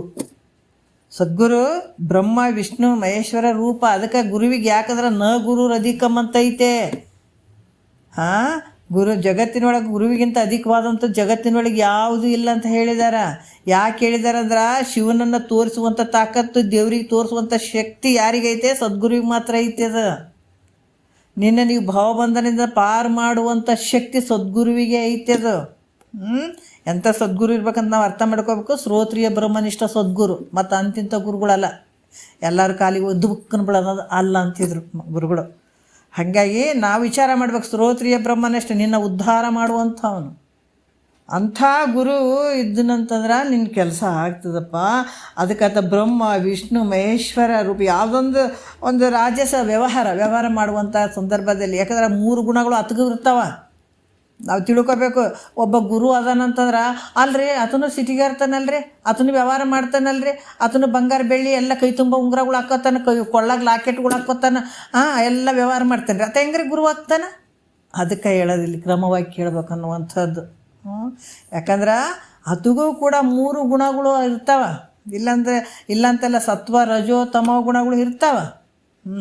ಆಯಾ ಪ್ರಕಾರ ವರ್ತನೆ ಮಾಡಿದರೂ ಕೂಡ ಅದ್ರಾಗ ಬೆರ್ತಿರ್ತಾನೇನು ಅಂದರೆ ಇಲ್ಲ. ಸುಮ್ಮ ಸುಟ್ಟು ಬಟ್ಟೆ ಹಂಗೆ ಸುಮ್ಮನೆ ವ್ಯವಹಾರ ಮಾಡಿದಂಗೆ ಕಾಣ್ತಾನೆ, ಒಳಗೆಲ್ಲ ಸುಟ್ಟು ಹೋಗಿರ್ತದೆ. ಆದ್ರೆ ನಿನಗೆ ಹಂಗೆ ಅನ್ನಿಸ್ತದೆ. ಆದ್ರೆ ಅದನ್ನು ನೀ ಎಚ್ಚರಿಕೆಯಿಂದ ನೋಡ್ಬೇಕು. ಯಾಕಂದ್ರೆ ಹಂಗದನ್ರಿ ಹಿಂಗದನ್ರಿ ಅಂತ ಗುರುನೇ ಇಲ್ಲ ಅಂತಂದ್ರೆ ಅದಕ್ಕೆ ಹೇಳ್ತಾರೆ ಉಚ್ಚ ಬಂದಾನವ್ವ ತಂಗಿ ಎಚ್ಚಾರವ್ವ. ಮಹಾತ್ಮರು ಇದಕ್ಕೂ ಹೇಳ್ತಾರೆ, ನೆಚ್ಚಿನವರ ಹುಡುಕಿ ಆಡ್ತಾನ ಬಿಚ್ಚಿ ಮನದಿ ಜ್ವಾಕಿ, ರುಚಿಗೆದ್ದರು ಯಾರು ಉಳಿಯರು ದುಡುಕಿ, ಮುಚ್ಚಿ ಮನದಿ ತಾ ಹೋಗ್ತಾನ ನೂಕಿ, ಉಚ್ಚ ಬಂದಾನವ್ವ ತಂಗಿ ಎಚ್ಚರವ್ವ. ಯಾವ ರೂಪದಾಗ ನಿನ್ನ ಪರೀಕ್ಷೆ ಮಾಡ್ತಾನೇನ? ಹುಚ್ಚನಂಗೆ ಕಾಣ್ಬೋದತ್ತ. ಸದ್ಗುರುನಾಥ ಏನು ಆತ ತಿಳಿದಿಲ್ಲ ಅಂತ ತಿಳ್ಕೊಬೇಡ. ನೀನು ಆಶೆ ಆಗ್ತಿ. ಅದಕ್ಕೆ ನೆಚ್ಚಿನವರ ಹುಡುಕಿ ಹಾಡ್ತಾನೆ ಬಿಚ್ಚಿ ಮನದಿ ಜ್ವಾಕಿ, ರೊಚ್ಚಿಗೆದ್ದರು ಯಾರು ಉಳಿಯರು ದುಡುಕಿ. ಆತ ಏನಾದರೂ ಸಿಟ್ಟು ಮಾಡ್ಕೊಂಡಂದ್ರೆ ಅದು ನಿನಗೆ ಭಾಳ ಕಷ್ಟ ಆಗ್ತದಪ್ಪ. ಅದಕ್ಕೆ ಆತಗೆ ಬ್ರಹ್ಮ ವಿಷ್ಣು ಮಹೇಶ್ವರ 3 ರೂಪನೂ ಸದ್ಗುರುನೇ ಅದಾನ ತಿಳ್ಕೊ. ಒಂದು ಕಾಲ ವ್ಯವಹಾರ ಮಾಡ್ತಾ ಇರ್ತಾನತ್ತ. ಅವಾಗ ಏನು ತಿಳ್ಕೊ ಆತ ಈ ವಿಷ್ಣುವಿನ ರೂಪ ಏನು ನಿನಗೆ ತಿನ್ನಿಸುವಂಥ ಉಣಿಸುವಂಥ ಕಾಲಕ್ಕೆ ವಿಷ್ಣು ರೂಪ ಏನಂತ ತಿಳ್ಕೊ. ಯಾವುದಾದ್ರೊಂದು ವ್ಯವಹಾರದಲ್ಲಿ ತೊಡಗಿದಾಗ ಆತಗೆ ಬ್ರಹ್ಮ ರೂಪವನ್ನು ಧಾರಣೆ ಮಾಡಿದಾನಂತ ತಿಳ್ಕೊ. ಮತ್ತು ಗುರು ಸಿಟ್ಟಿಗೆದ್ದಾಗ ಆತ ಏನಾದರೂ ಸಿಟ್ಟು ಮಾಡ್ಕೊಂಡಾಗ ಆತ ರುದ್ರನ ಅವತಾರ ತೊಟ್ಕೊಂಡಿದ್ದಾನ ಅಂತ ತಿಳ್ಕೊ. ಈ ರೀತಿ ತಿಳ್ಕೊಳ್ಬೇಕು ಸದ್ಗುರುವಿನ ಹತ್ರ. ಮತ್ತು ಗುರು ನಮಗೆ ಬ್ರಹ್ಮೋಪದೇಶವನ್ನು ಮಾಡಿ ನಮಗೇನು ಮಾಡ್ತಾನ? ಯಾಕಂದ್ರೆ ಬ್ರಹ್ಮೋಪದೇಶವನ್ನು ಮಾಡ್ತಾನೆ ನಮಗೆ ಗುರು ರೂಪ. ಯಾಕಂದ್ರೆ ಗುರು ನಮಗೇನು ಮಾಡ್ತಾನಪ್ಪ ಅಂದ್ರೆ ಬ್ರಹ್ಮ ಉಪದೇಶವನ್ನು ಮಾಡ್ತಾನೆ. ಏನು ಕಳೀತಾನಂದ್ರೆ ನಮ್ಮಲ್ಲಿರುವಂಥ ಅಜ್ಞಾನ ಅನ್ನುವಂಥದ್ದು. ಈಗ ನಾವೆಲ್ಲ ಬೆಳಕಿನ ಗದಿವಿನಂದ್ರೆ ಇಲ್ಲ. ಈಗ ಸದ್ಗುರುನಾಥ ನಮ್ಮನ್ನು ಕೈ ಹಿಡಿದು ಬೆಳಕಿಗೆ ಕರ್ಕೊಂಡು ಬರ್ತಾನೆ. ಈಗ ಯಾಕಂದ್ರೆ ಅಜ್ಞಾನ ಅನ್ನುವಂಥ ಕತ್ತಲೆಯಲ್ಲೇ ನಾವು ಓದೀವಿ. ದೊಡ್ಡ ಅಜ್ಞಾನ ರೀ ಇದು. ತಿಳ್ಕೊಂಡಾಗ ನಮಗೆ ಭಾಳ ಆಶ್ಚರ್ಯ ಆಗ್ತದೆ. ನಾವು ಎಂಥದ್ರ ಕಾಲ ಕಳೀತಾ ಇದ್ದೀವಿ ಅನ್ನಂಗಾಗಿಬಿಡ್ತದೆ ಮನುಷ್ಯರಿಗೆ. ಅದಕ್ಕೆ ಸದ್ಗುರು ನಿನ್ನ ಅಜ್ಞಾನ ಅನ್ನುವಂಥ ಅಂಧಕಾರವನ್ನು ಕಳಿತಾನತ, ಕಳೆದು ಸೂರ್ಯ ರೂಪವನ್ನು ಧಾರಣ ಮಾಡಿದನಂತ ತಿಳ್ತಕ್ಕಂಥದ್ದು ಅಂತ ಹೇಳ್ತಾರೆ. ಅದೇನಂದ್ರೆ ಗುರು ಬ್ರಹ್ಮೋಪದೇಶ ಮಾಡಿ ನಿನ್ನ ಅಂಧಕಾರವನ್ನು ಕಳೆದು ಅಲ್ಲಿ ಸೂರ್ಯ ರೂಪವನ್ನು ಪಡ್ಕೊಂಡು ಆ ಜ್ಞಾನ ಅನ್ನುವಂಥ ಬೆಳಕಿನ ರೂಪ ಆಗಿರ್ತಾನೆ ನೋಡ್ರಿ. ಈ ರೀತಿ ತಿಳ್ಕೊ. ಮತ್ತು ಶಾಂತ ಆಗಿದ್ದಂತಂದ್ರೆ ಆತ ಗಂಗಾದೇವಿ ರೂಪವನ್ನು ಧಾರಣ ಮಾಡ್ಕೊಂಡನ ಅಂತ ತಿಳಿತಕ್ಕಂಥದ್ದು. ಯಾರು ಈ ರೀತಿ ಗುರುವಿನ ಮೇಲೆ ಅನನ್ಯ ಭಕ್ತಿ ಮಾಡ್ತಾರ ಅವ್ರು ಗೆದ್ದು ಬಿಡ್ತಾರೆ. ಮತ್ತು ಈ ಭಕ್ತಿ ಬರ್ಬೇಕಂದ್ರೂ ಸಾಮಾನ್ಯ ಅಲ್ಲ, ಹಿಂದೆ ಜನ್ಮ ಜನ್ಮಾಂತರದ ಪುಣ್ಯದ ಫಲ ಇದು. ಅದಕ್ಕೆ ಇಲ್ಲಿ ಹೇಳ್ತಾರೆ ಗುರುವಿನ ಯಾವಾಗಲೂ ಪರಮಾತ್ಮನ ಭಾವನೆಯಿಂದ, ಪರಮಾತ್ಮನ ಸ್ವರೂಪನೇ ಸದ್ಗುರುನಾಥನ ನೋಡಿದಾಗ ಇದು ಸದ್ಭಾವ ಅಂತ ಇಳಿಸ್ಕೊಳ್ತದೆ. ಇದಕ್ಕೂ ಕೂಡ ಸದ್ಭಾವ ಅಂತ ಇಳಿಸ್ಕೊಳ್ತದೆ. ಅದಕ್ಕೆ ಈ ರೀತಿಯ ಗುರುವಿನ ಸೇವೆಯನ್ನು ಮಾಡ್ತಾ ಇದ್ದಾಗ ಗುರುವಿನ ಕೃಪೆ ಆಗ್ತದೆ. ಹಿಂಗಾದಾಗ ಆನಂದವಾಗಿ ಆತನ ಒಂದು ಕೃಪೆ ಪಡ್ಕೊಳ್ಳೋದು ಸಾಮಾನ್ಯ ಅಲ್ಲ. ಅದಕ್ಕಾಗಿ ಮೊದಲೆಲ್ಲ ಗುರು ಸನ್ನಿಧಿ ಒಳಗಿದ್ದುಕೊಂಡು ಇಂಥವೆಲ್ಲ ಮತ್ತು ಗುರು ಹೇಳಿದಂಥ ವಾಕ್ಯಗಳನ್ನು ಕೇಳಿಕೊಂಡು ಅವ್ರು ಹೇಳಿದಂಥ ಕೆಲಸಗಳನ್ನು ಮಾಡಿಕೊಂಡು ನೋಡಿರಿ ಎಂತೆಂಥವ್ರು ಸಿದ್ಧಾರೂಢರು 12 ವರ್ಷ ಅಲ್ಲಿ ಗಜದಂಡ ಗುರುಗಳ ಹತ್ರ ಎಲ್ಲೋ ಕುಂತು ಕೇಳಿದಂಥವ್ರು, ಹೌದಿಲ್ಲ? ಯಾಕಂದ್ರೆ ಗುರು ಕೃಪೆ ಸಾಮಾನ್ಯ ಅಲ್ಲ. ನೀನು ಒಲಿದರೆ ಕೊರಡು ಕೊನರು ಓದಯ್ಯ, ನೀನು ಒಲಿದರೆ ಬರಡು ಹಯನು ಓದಯ್ಯ ಅಂತ ಹೇಳ್ತಾ ಇದ್ದಾರೆ. ಹಾಗಾಗಿ ಆತ ಒಲ್ದ ನಂತರ ನೀನು ಎಷ್ಟು ಎಲ್ಲವನ್ನು ಗೆದ್ದು ಬಿಡ್ತಿದ್ದಿ. ಹಾಗಾಗಿ ಇಲ್ಲಿ ಕೂಡ ಭಾಳಷ್ಟು ಗೀತೆಯಲ್ಲಿ ಕೂಡ ಹೇಳಿದಾರೆ, ಭಗವದ್ಗೀತೆಯಲ್ಲಿ ಕೂಡ ತದ್ವಿದ್ದಿ ಪ್ರಣಿಪಾತೇನೆ ಪರಿಪ್ರಶ್ನೆಯ ಸೇವೆಯ ಅಂತ ಹೇಳ್ತಾರೆ ಅರ್ಜುನಿಗೆ ಶ್ರೀಕೃಷ್ಣ ಪರಮಾತ್ಮ. ಗುರುವಿಗೆ ಶರಣಾಗತನಾಗಬೇಕು, ಸಾಷ್ಟಾಂಗ ನಮಸ್ಕಾರ ಮಾಡಬೇಕು. ಈ ರೀತಿಯಾಗಿ ಆತ ಒಂದು ವೇಳೆ ಎಷ್ಟು, ಯಾಕಂತಂದ್ರೆ ನೀನು ಯಾವಾಗ ಸಾಷ್ಟಾಂಗ ನಮಸ್ಕಾರ ಮಾಡುವಂಥದ್ದು ಇಂಥ ಒಂದು ಭಕ್ತಿ ಮಾಡುವಂಥದ್ದು ಮಾಡಿದೆ ಆದ್ರೆ ನಿನ್ನ ಕೈ ಹಿಡಿದು ಎತ್ತುತ್ತಾನೆ. ನಿನಗೆ ಎತ್ತಿ ಏನು ಮಾಡ್ತಾನೆ ಅಂತಂದ್ರೆ ಜ್ಞಾನೋಪದೇಶವನ್ನು ಮಾಡ್ತಾನೆ. ಅದಕ್ಕೆ ಎತ್ತಿ ಕೊಡದಿದ್ರೆ ಅಥವಾ ಒಂದು ವೇಳೆ ನಿನ್ನ ಕೈ ಹಿಡಿದು ಎತ್ತಿ ಕೊಡದಿದ್ರೆ ನೀನೇ ಕೈ ಜೋಡಿಸಿ ಏನು ಹೇಳ ನನ್ನ ಸೇವೆಯನ್ನು ಮಾಡಿ ಆವಾಗ ಅಪ್ಪ ನನ್ನನ್ನು ಪಾರು ಮಾಡೋ ಈ ಭಾವದಿಂದ ಅಂತ ವಿನಯ ರೂಪದಿಂದ ಕೇಳುವಂಥದ್ದು. ಆವಾಗ ನಿನ್ನನ್ನು ಕುರಿತು ಜ್ಞಾನೋಪದೇಶ ಮಾಡ್ತಾರೆ ಅವರು. ಕೈ ಬಿಡಂಗಿಲ್ಲ, ನೀನು ಎಷ್ಟು ನಂಬಿರ್ತಿದ್ದಿ ಯಾವತ್ತೂ ಕೈ ಬಿಡಂಗಿಲ್ಲ ಅನ್ನುವಂಥದ್ದು. ಮತ್ತಿಲ್ಲಿ ಕೆಲವು ವಿಷಯಗಳು ಹೇಳಬೇಕಾಗ್ತದೆ. ಶ್ರೋತ್ರಿಯ ಬ್ರಹ್ಮನಿಷ್ಠ ಅಂದರೆ ಯಾರು ಭಾಳ ಜನರಿಗೆ ಗೊತ್ತಿರಂಗಿಲ್ಲ, ಹೌದಲ್ಲ? ಶ್ರೋತ್ರಿಯ ಬ್ರಹ್ಮನಿಷ್ಠ ಅಂತ ಹೇಳ್ತಿರಲ್ರಿ, ಅವರು ಯಾರಿರ್ಬೋದು? ಅದಕ್ಕೆ ಹೇಳುವಂಥದ್ದು ಕ್ರಮಶಾಸ್ತ್ರದಲ್ಲೇ ಗುರು ಅಂದರೆ ಯಾರು, ಜೀವ ಅಂದರೆ ಯಾರು, ಪರಮಾತ್ಮ ಅಂದರೆ ಯಾರು, ಈಶ್ವರ ಅಂದರೆ ಯಾರು, ಈ ಜಗತ್ತು ಅಂದ್ರೇನು, ನಾನು ಅಂದರೆ ಯಾರು, ನೀನು ಅಂದರೆ ಯಾರು, ನಾ ಎಲ್ಲಿಂದ ಬಂದೀನಿ, ಎಲ್ಲಿಗೆ ಹೋಗೋವು ಎಲ್ಲ ಗೊತ್ತಾಗ್ತದೆ ನೋಡ್ರಿ.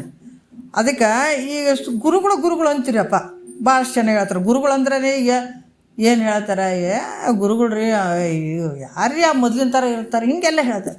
ಅದಕ್ಕೆ ಗುರುಗಳು ಕೂಡ ಅವಾಗೂ ಇದ್ರಂತ ಅನ್ನೋದಕ್ಕಾಗಿ ನಿಜಗೊಂಡ್ರೆ 6 ಮಂದಿ ಗುರುಗಳ ಬಗ್ಗೆ ಬರ್ಕೊಂಡ್ಬಂದಾರೆ. ಅದ್ರಾಗ 6 ಮಂದಿ ಗುರುಗಳದ್ರಾಗ ಒಬ್ಬ ವಿಹಿತ ಗುರು ಮಾತ್ರ ಶ್ರೇಷ್ಠ ಅಂತ. ಒಬ್ಬೊಬ್ರು ಹಿಂಗೆ ಕರ್ಕೊಂಡು ಬರ್ತಾರೆ, ಮೇಲಕ್ಕೆ ಕರ್ಕೊಂಡು ಬರ್ತಾರೆ. ಎಲ್ಲ 6 ಥರದ ಗುರುಗಳು ಭಾವಕರಿಗೆ ಅನುಗುಣವಾಗಿ, ಅವ್ರವ್ರ ಭಾವಕರಿಗೆ ಅನುಗುಣವಾಗಿ 6 ಥರದ ಗುರುಗಳು ಅಂತ ಬರ್ಕೊಂಡು ಬಂದಿದ್ದಾರೆ ಜ್ಞಾನ ಪ್ರತಿಪಾದನಾ ಸ್ಥಳದಲ್ಲಿ.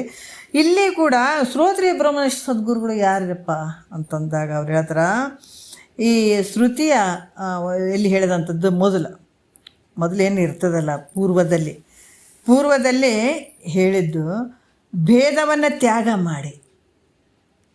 ಭಾಳ ವಿಶೇಷ ಐತಿ ನೋಡ್ರಿ. ಭೇದ ಅಂದ್ರೇನು, ನಾನು ಬೇರೆ ನೀನು ಬೇರೆ ಅನ್ನುವಂಥದ್ದು. ಅದಕ್ಕೆ ಹೇಳ್ತಾರೆ ಇದು ಎಷ್ಟು ಬಲ ಕೊಡ್ತಂದ್ರೆ ನಮಗೆ ಭಯ ಹೋಗ್ಬಿಡ್ತದೆ ರೀ. ನಿರ್ಭಯವನ್ನಾಗಿ ಮಾಡುವಂಥದ್ದು ಗುರುವಿನ ಕೆಲಸ ಏನಂದ್ರೆ ನಾವು ಅಪ್ಪ ಅಂತೇಳಿ ಯಾವಾಗ ಪಾದಕ್ಕೆ ಬೀಳ್ತೀವಿ ನಮಗೆ ಹೆದರಿಕಿಲ್ದಂಗೆ ಮಾಡ್ತಾನಂತ, ನಿರ್ಭಯವನ್ನಾಗಿ.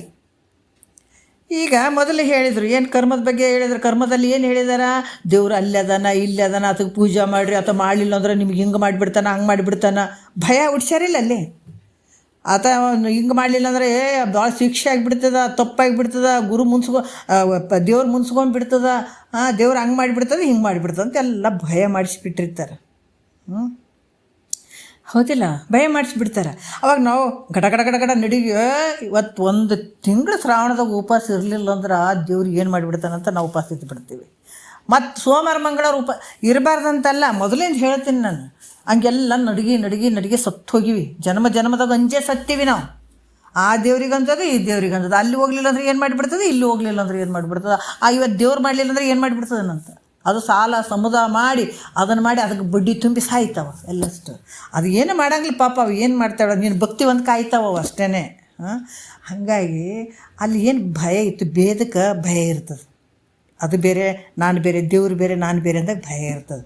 ಆದ್ರೆ ಇದು ಏನು ಮಾಡ್ತದಪ್ಪ, ಗುರುವಾಕ್ಯ ನೀ ಕೇಳ್ತಾ ಹೋದಾಗ ಅಭೇದ ದರ್ಶನಂ ಜ್ಞಾನ ಅಂತ ಹೇಳಿದಾರ. ಭೇದಕ್ಕೆ ಅವಕಾಶ ಇಲ್ಲ ಇಲ್ಲಿ, ಅಭೇದವಾಗಿರುವಂಥದ್ದು. ಆ ಅಭೇದ ಅರ್ಥವಾದಂಥ ಜ್ಞಾನವುಳ್ಳವನ್ನು ಯಾರಿರ್ತಾರೋ ಅಭೇದ ಸ್ವರೂಪವಾಗಿರ್ತಾನತ್ತ. ಆತ ನೀನು ಬೇರೆ ನಾನು ಬೇರೆ ಅನ್ನಂಗಿಲ್ಲ. ಅವ್ರು ಬಡವರು ಶ್ರೀಮಂತರು ಅನ್ನಂಗಿಲ್ಲ, ಅವ್ರ ಅಧಿಕಾರಿಗಳು ಹಂಗೆ ಅನ್ನಂಗಿಲ್ಲ. ದೇವ್ರು ಬೇರೆ ನಾನು ಬೇರೆ ಅನ್ನಂಗಿಲ್ಲತ್ತ. ಅದು ಹೆಂಗಿರ್ತಾನ, ಅಭೇದದ ಅರ್ಥದ ಜ್ಞಾನ ಉಳ್ಳಂಥವನಾಗಿರ್ತಾನ. ಆತ ಯಾರೋ ಅಥವಾ ಶ್ರೋತ್ರಿಯ ಅಂತ ಹೇಳಿಸ್ಕೊಳ್ತಾನತ್ತ, ಶ್ರೋತ್ರಿಯನಂತ ಹೇಳಿಸ್ಕೊಳ್ತಾನೆ. ಅಭೇದ ರೂಪದಲ್ಲಿ ಇರ್ತಾನತ್ತ. ಈ ರೀತಿ ತಿಳಿತಕ್ಕಂಥದ್ದು. ಮತ್ತೇನಾಗ್ತದೆ ಅಂತಾರ, ದೇಹ ನಾನು ಅನ್ನುವಂಥ ಬುದ್ಧಿ ಇರಂಗಿಲ್ಲ. ಯಾವಾಗ ಈ ಅಜ್ಞಾನಿಗಳಿಗೆ ನಮಗೇನದ, ದೇಹನೇ ನಾನು ಅಂದ್ಕೊಂಡ್ಬಿಟ್ಟಿದ್ದೀವಿ. ಹೌದಿಲ್ಲ, ದೇಹ ನಾನು ಅಂತ ಅಂದ್ಕೊಂಡ್ಬಿಟ್ಟಿದ್ದೀವಿ. ಆದ್ರೆ ಆತಗೆ ಶ್ರೋತ್ರಿಯತ್ವ ಉಳ್ಳಂಥ ಜ್ಞಾನಿಗೆ ದೇಹ ನಾನು ಅಂದ್ಕೊಂಡಿರ್ತಾನೆ ಅಂದ್ರೆ ದೇಹ ನಾನು ಅನ್ನುವಂಥ ಬುದ್ಧಿ ಹೋಗಿ, ಮತ್ತು ಯಾವಾಗ ಅಜ್ಞಾನಿಗಳಿಗೆ ದೇಹ ನಾನು ಅನ್ನುವಂಥ ಬುದ್ಧಿ ಹೆಂಗೆ ದೃಢ ಆಗಿರ್ತದೋ ಹಂಗೆ ಈತಗ ದೇಹ ನಾನು ಅಲ್ಲ ಅನ್ನುವಂಥ ಭಾವ ದೃಢ ಆಗಿರ್ತದೆ. ವ್ಯತ್ಯಾಸಗಳು ವಿರುದ್ಧ ನೋಡ್ರಿ ಹೆಂಗದ. ಇದು ಅಜ್ಞಾನಿಗೆ ಶರೀರವೇ ನಾನಂತ ಬರೀ ಇದರಲ್ಲೇ ಮುಳುಗಿರ್ತದೆ. ಇದು ಭಾಳಷ್ಟು ಇದೇ ದೃಢ ಆಗಿದೆ. 84 ಲಕ್ಷ ಜೀವರಾಶಿಯಿಂದ ಶರೀರ ನಾನು ಅಂದ್ಕೊಂಡು ಬಂದದ.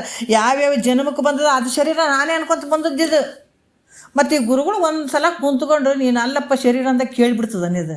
ಯಾಕೆ ಪದೇ ಕೇಳಬೇಕಿದು ಅಂತಂದ್ರೆ, ಅಪ್ಪ ಅವ್ವ ಏನು ನಮಗೇನು ಹೇಳ್ತಾರೆ, ಹೆಸ್ರು ಇಟ್ಕೇಸಿ ಈಗ ಅದು ನನ್ನ ಹೆಸ್ರು ಕರೆದು ನನಗೆ ದೃಢ ಮಾಡಿಬಿಟ್ರು.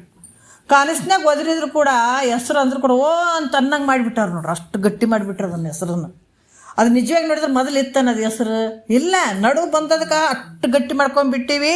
ಸಾಯೋವರೆಗೂ ಈಗ ಹೋಗಕತ್ತ ಜೀವನದಾಗ ಹೆಸ್ರು ಕೂಗ್ತಾರ, ನೋಡವ ನಾನದೀನಿ ನೋಡು ಹೆಸ್ರು ಅಂತದ. ಹೆಸ್ರು ಕರೆದ್ಗಣೆ ಅಂತದ. ಅಲ್ಲಿ ತನಕ ಗಟ್ಟಿ ಹಿಡ್ಕೊಂಡಿರ್ತದೆ ಅದು, ಮತ್ತು ಗಟ್ಟಿ ಹಿಡ್ಕೊಂಡು ಹೋಗ್ತದೆ. ಹಾಗಾಗಿ ಇಲ್ಲಿ ಈ ಜ್ಞಾನಿ ಏನು ಮಾಡ್ತಾನೆ, ಏನು ಕೆಲಸ ಮಾಡ್ತಾನೆ ಅಂತಂದ್ರೆ, ಈ ದೇಹ ನಾನಲ್ಲ. ಯಾಕೆ ಇದು ಪ್ರತಿ ದಿವಸ ಕೇಳ್ಬೇಕಂದ್ರೆ ಇವ್ನು ಬಿಡಿಸ್ಕೊಳ್ಳೋದು ಭಾಳ ಕಷ್ಟ ಆಗ್ಯದ. ನಾವೇನು ಗಂಟು ಹಾಕೊಂಡು ಕುಂತೀವಲ್ಲ, ಇವು ಬಿಚ್ಕೊಳ್ಳೋದು ಕಷ್ಟ ಆಗ್ಯದ್ರಿ. ಬೇರೆ ಯಾರು ಹಾಕಿದ್ದಲ್ಲ, ನಾವೇ ಹಾಕ್ಕೊಂಡು ಗಂಟುಗಳಿವು. ಯಾರನ್ನು ಹಾಕಿದ್ದೈತೇನ? 84 ಲಕ್ಷ ಜೀವರಾಶಿ ನಮ್ಮ ಭಾವದಲ್ಲಿ ಏನು ಬಂದದ, ನಾನು, ನನ್ನ ಮಕ್ಕಳು, ನನ್ನ ಶರೀರ, ನನ್ನ ಸಂಸಾರ, ನನ್ನ ಬರೀ ಇದೆ ಅನ್ಕೊತ ಬಂದದ ಇದು. ಮತ್ತು ಈಗಾದ್ರೆ ಏನು, ಮತ್ತು ಯಾರನ್ನು ಬಂದು ನಿನಗೆ ಹಾಕಿದ್ರನ ಇದನ್ನು?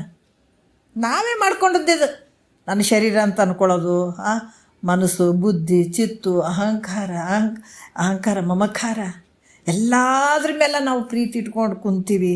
ಎಲ್ಲದ್ರ ಮೇಲೆ ಮಮಕಾರ ಇಟ್ಕೊಂಡು ಕುಂತೀವಿ. ಅದಕ್ಕೆ ಏನು ಹೇಳ್ತಾರೆ, ಮಮಕಾರಕ್ಕಿಂತ ಮಿಕ್ಕಿನ ಬಂಧ ಮುಂಟೆ ಅಂತ ಹೇಳಿದ್ದಾರೆ ಅವರು. ಮಮಕಾರ ಯಾರು ಮಾಡಿದ್ದು? ನಾವೇ ಮಾಡ್ಕೊಂಡದ್ದಿದೆಲ್ಲ. ಇದು ಮಮಕಾರ ಹೆಂಗಪ್ಪ ಅಂತಂದ್ರೆ, ಗುರುಗಳು ಹೇಳಿದ್ರು ಶಿಷ್ಯನಿಗೆ, ಬಾಪ ಸ್ವಲ್ಪ ಬೇರೆ ಕೆಲಸ ಅದ, ಅಲ್ಲಿ ಫಂಕ್ಷನ್ ಅದ ಅಥವಾ ಏನೋ ಒಂದು ಸತ್ಸಂಗ ಅದು, ಹೋಗೋಣ ಬಾ ಯಪ್ಪ ಇವತ್ತು ನೋಡೋಣಪ್ಪ ಬರ್ತೀನಿ ಅಂತಂದ. ಅಂದ್ಗಡನೆ ಹೋಗಿ ಒಂದು ಗಿಡಕ್ಕೆ ಹಿಂಗೆ ಕತ್ರಿಗಾಲು ಹಾಕ್ಕೊಂಡು, ಗಿಡದ ಬಡ್ಡಿಗೆ ಹಿಂಗೆ ಕತ್ರಿಗಾಲು ಹಾಕ್ಕೊಂಡು ಕುಂತ್ಬಿಟ್ಟು ನೋಡ್ರಿ. ಕುಂತಾಗ ಬಾಬಾ ಅಂತಂದ, ಯಪ್ಪ ಗಿಡ ಬಿಡವಲ್ದು ಅಂತಂದ. ಅರೆ ಗಿಡ ಬಿಡವಲ್ದಂತೀಯಲ್ಲೋ, ಗಿಡಕ್ಕೆ ಹಾಕೊಂಡು ಕುಂತಾವ ನೀನು, ಏನು ಗಿಡನ ಇದನ್ನೇ ಹಾಕೊಂಡು ಕುಂತಾನೆ ಬಿಡವಲ್ದಂತ ಹೇಳಕತ್ತೇನೆ. ಅದು ಬಿಟ್ಕೋ, ಕಾಲು ಹಿಂಗೆ ತೊಗೊಂಡು ಬಿಟ್ಕೊಂಡು ಬಾ ಅಂತಂದ್ರೆ ಗುರುಗಳು. ಅಂದಾಗ ಅವಾಗ ಕಾಲು ಬಿಟ್ಕೊಂಡು ಬಂದು ಕೂತ್ಕೊಂಡ. ಈ ಉದ್ದೇಶ ಏನಂದ್ರೆ, ಈ ಅಜ್ಞಾನ ಎಲ್ಲ ನಮಗೆ ಬಂದದ್ದು ಯಾರಿಂದ, ನಮ್ಮಿಂದನೇ. ಹಾಗಾಗಿ ಇಲ್ಲಿ ಏನಾಗ್ಯದಪ್ಪ ಅಂತಂದ್ರೆ, ನಾವು ಹಾಕಿದ ಗಂಟೆ ನಮಗೆ ಬಿಚ್ಕೊಳಕ್ಕಾಗವಲ್ದು.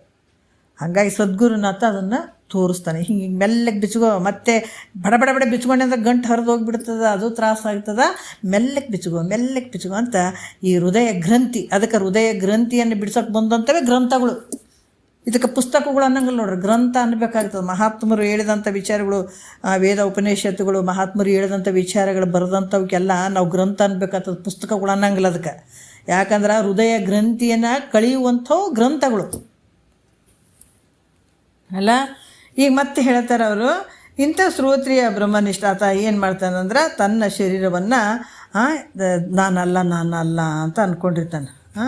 ಈ ರೀತಿ ಯಾರು ಅಂದ್ಕೊಳ್ತಾರ, ಬ್ರಹ್ಮವೇ ನಾನನ್ನುವಂಥ ಬುದ್ಧಿ ಅದಕ್ಕೆ ದುಡಾಗುತ್ತೆ. ಶರೀರ ನಾನಲ್ಲ ಅದಕ್ಕೆ ಭಾಳ ಸಮಯ ಬೇಕಿದ್ದಕ್ಕೆ. ಯಾಕೆ ಇಷ್ಟು ಭಾಳ ಸಲ ಕೇಳ್ಬೇಕಂದ್ರೆ ದಿವಸ ಕೇಳಿದ್ರೆ ಒಂದೊಂದು ಜೋಳದ ಕಾಳು ಕುಡಿ ಒಂದು ಕ್ವಿಂಟಲ್ ಜೋಳ ಆಗ್ತದಲ್ಲ, ಒಂದೊಂದು ಹನಿ ಕುಡಿದ್ರೆ ಒಂದು ಹಳ್ಳ ಆಗ್ತದ. ನೀನು ಪ್ರತಿ ದಿವಸ ನೀ ಕೇಳಿದಂಥ ಜ್ಞಾನ ಒಂದೊಂದು ಸೇರಿ ಬೆಟ್ಟದಷ್ಟು ಪರ್ವತದಷ್ಟು ನಿನಗೆ ಜ್ಞಾನ ಆಗಿಬಿಡ್ತದೆ. ನಿನಗೆ ಸಾಮಾನ್ಯ ಅಲ್ಲ. ನಿನ್ನಲ್ಲಿರುವಂಥ ಇವೇನು ಗುಣಗಳನ್ನು ನೀನು ಬಿಟ್ಕೊಂಡು ಸ್ವಲ್ಪ ಹೋಗ್ತವೆ. ಶರೀರ ನಾನಲ್ಲ, ಹೌದು ಹೇಳ್ತಾ ಇದ್ದಾರಲ್ಲ, ನನ್ನ ಶರೀರ ಅಂದಾಗ ನೀನು ಹೆಂಗೆ ಶರೀರ ಆಗ್ತಿ ಅಂದರೆ ನಾನು ಶರೀರನೇ ಆಗ್ತದ್ರೆ ಮನೇನೂ ನಾನೇ ಅಂತ ಅನ್ಕೋ, ಹೊಲ ನಾನು ಅಂತ ಅನ್ಕೋ, ಎಲ್ಲಟ್ಟು ನಾನೇ ಅನ್ಕೋ. ಅದನ್ನು ಮಾತ್ರ ಅನ್ನಂಗಿಲ್ಲ, ಇದನ್ನು ಶರೀರ ಮಾತ್ರ ನಾನೇ ಅಂತೀನ. ಅದಕ್ಕೆ ಹಂಗನಕ್ಕೆ ಬರಂಗಿಲ್ಲಪ್ಪ ಅಂತ ಹೇಳಿದ ಕೇಳಿ ಒಂದೊಂದು ಶರೀರನೇ ನಾನಲ್ಲ ಅಂದಾಗ ನಾವು ತಿಳ್ಕೋಬೇಕು. ನಮಗೆ ಹತ್ತಿದಂಥವು ಎಲ್ಲಷ್ಟು ದೂರ ನಮಗೆ ಅರ್ಥ ಮಾಡ್ಕೋಬೇಕು. ನಮ್ಮ ಮನೆಗೆ ಏನಾರ ಇರಲಿ, ಸಾಮಾನುಗಳು ಇರಲಿ, ಹೆಂಡತಿ ಮಕ್ಕಳು ಮೊಮ್ಮಕ್ಕಳು ಎಲ್ಲ ಯಾರು ಇದ್ದರೂ ಕೂಡ ನಮ್ಮಿಂದ ದೂರ ಅವರು. ಶರೀರನೇ ನಾನು ಅಲ್ಲ ಅಂದಾಗ ಮತ್ತು ಇವರೆಲ್ಲ ಹತ್ರ ನಮಗೆ ಶರೀರ ನಂದಲ್ಲ. ಅದು ನಂದಲ್ಲ ಅಂದಾಗ ಉಳಿದದನ್ನು ಯಾವುದು ನಿಂದು ಅಲ್ಲವೇ ಅಲ್ಲ ಅದು. ಮತ್ತು ಅದನ್ನು ಪ್ರತಿ ದಿವಸ ಬಿಟ್ಕೊತ ಹೋಗ್ಬೇಕು. ಒಂದೇ ಸಲಕ್ಕೆ ಬಿಡೋಕ್ಕಾಗ್ತದೆ ನಿನಗೆ?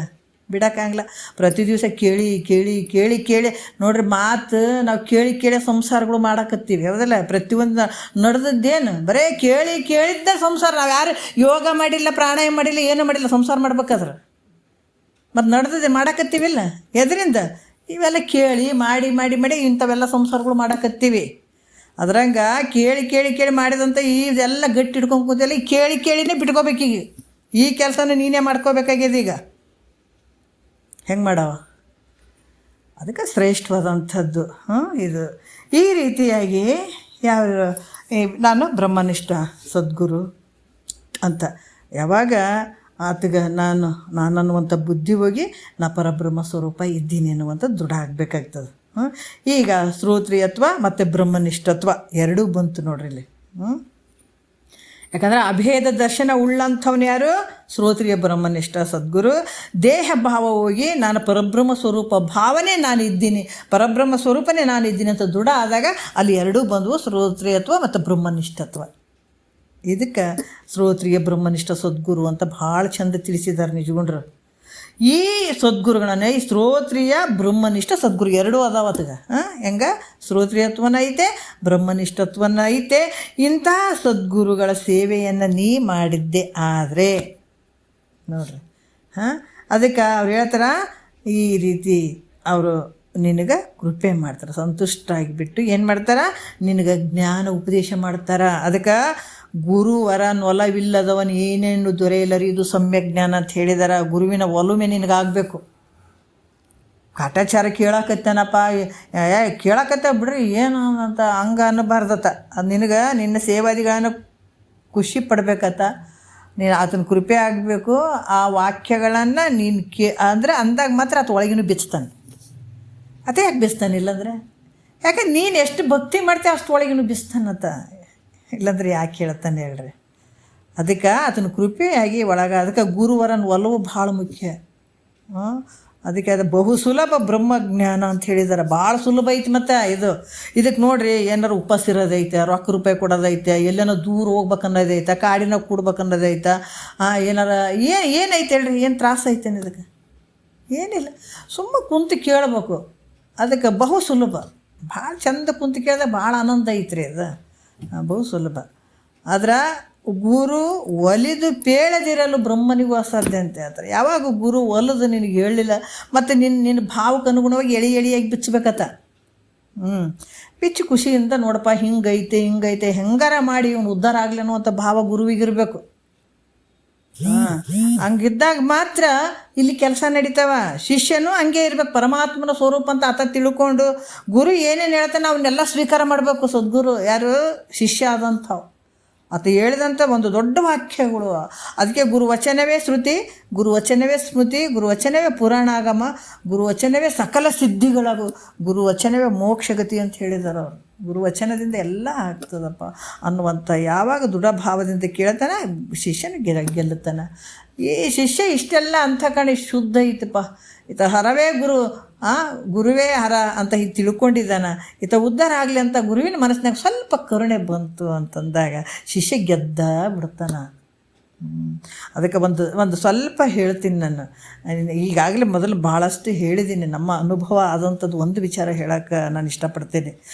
ನಮಗೆ ಒಂದು 4-5 ತಿಂಗಳ ತನಕ ಇದು ಶಾಸ್ತ್ರವನ್ನು ನಮ್ಗೆ ಓದೋಕ್ಕೆ ಬಂದಿಲ್ಲ. ನನಗೆ ವೇದಾಂತ ಒಂದು ಇದು ರತ್ನಾಕರ ಐತಲ್ಲ, ಇದು ವೇದಾಂತದ್ದು ಗ್ರಂಥ. ನಾನು ಫಸ್ಟ್ ಶ್ರೀ ಗುರು ವಚನೋಪದೇಶ, ಪರಮಾನುಭವೋದಯ 1ನೇ ಸಂಧಿ 2ನೇ ಸಂಧಿ ಇವು ನನಗೆ ಓದೋಕೆ ಬರ್ತಿರ್ಲಿಲ್ಲ. ಯಾಕಂದ್ರೆ ಎಷ್ಟು ಹಳೆಗನ್ನಡ ಇತ್ತಪ್ಪ, ಇದು ಹೆಂಗೆ ಬಿಡಿಸಿ ಓದಬೇಕು, ಭಾಳಷ್ಟು ಕಷ್ಟ ಆಗೋದು.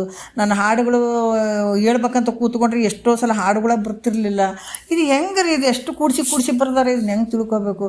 ಗುರುಗಳು ಓದಾಗ ಭಾಳ ಖುಷಿ ಆಗೋದು, ಏನು ಬಿಡಿಸಿ ಚಂದ ಓದ್ತಾರಪ್ಪ ಅನ್ನಂಗೆ ಆಗಿಬಿಡೋದು. 4-5 ತಿಂಗಳ ತನಕ ನನಗೆ ಅರ್ಥನೇ ಆಗಲಿಲ್ಲ ವೇದಾಂತ ರತ್ನಾವಳಿ, ಅದು ಅರ್ಥನೇ ಆಗಲಿಲ್ಲ ನನಗೆ.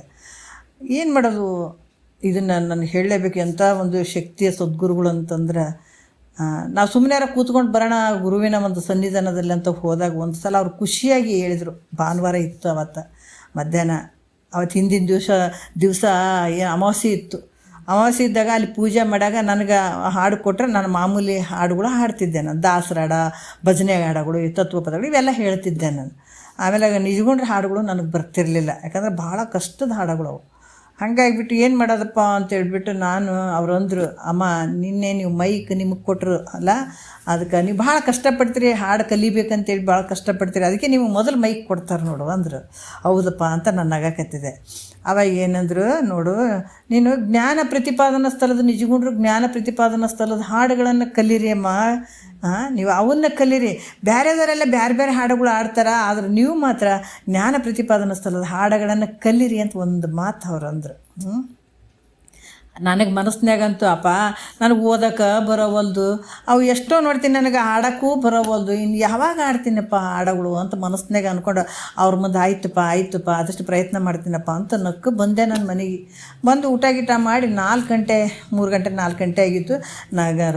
ವೇದಾಂತ ರತ್ನಾವಳಿ ತೊಗೊಂಡು ನೋಡೋಣ ಜ್ಞಾನ ಪ್ರತಿಪಾದನಾ ಸ್ಥಳ ಏನೇನು ಬರ್ತವೇನೋ, ಗುರುಗಳು ಮಾತ್ರ ಹಿಂಗೆ ಅಂದಾರ, ಅವ್ರು ಹೇಳಿದ ಪ್ರಕಾರ ಸ್ವಲ್ಪ ನೋಡೋಣ ಅಂತ ಹೇಳಿಬಿಟ್ಟು ನಾನು ಜ್ಞಾನ ಪ್ರತಿಪಾದನಾ ಸ್ಥಳ ಹಾಡುಗಳು ತೆಗೆದೆ.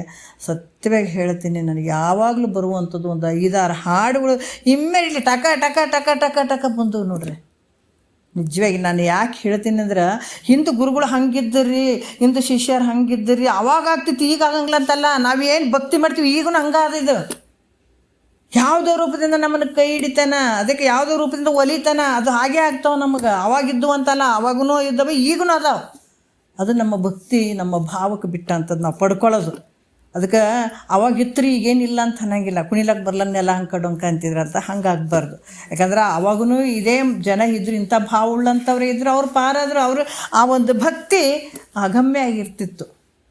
ಇವಾಗಾದರೆ ಇಲ್ಲ ಅಂತಲ್ಲ, ಇವಾಗಾದರೂ ಕೂಡ ಖಂಡಿತ ಅವಾಗಿಂದ ನಿಜವಾಗಿ ನನಗೆ ಸ್ವಲ್ಪ ಓದುವಂಥದ್ದು, ಬರೆಯುವಂಥದ್ದು ಅಥವಾ ಈ ಹಾಡುಗಳನ್ನು ಸ್ವಲ್ಪ ಆಡುವಂಥದ್ದು ನನಗೆ ಭಾಳ ಆಶ್ಚರ್ಯ. ಅದು ಮರಿಲಿಕ್ಕಾಗಂಗಿಲ್ಲ. ಕೆಲವು ಅವರ ಸನ್ನಿಧಾನದಲ್ಲಿ ಆದಂಥ ಕೆಲವು ಘಟನೆಗಳನ್ನು ಮರಿಲಿಕ್ಕಾಗಂಗಿಲ್ಲ. ಅನುಭವಿಸಿದಂಥದ್ದು ಅದು ಹೇಳೋಕ್ಕೂ ಆಗಂಗಿಲ್ಲ.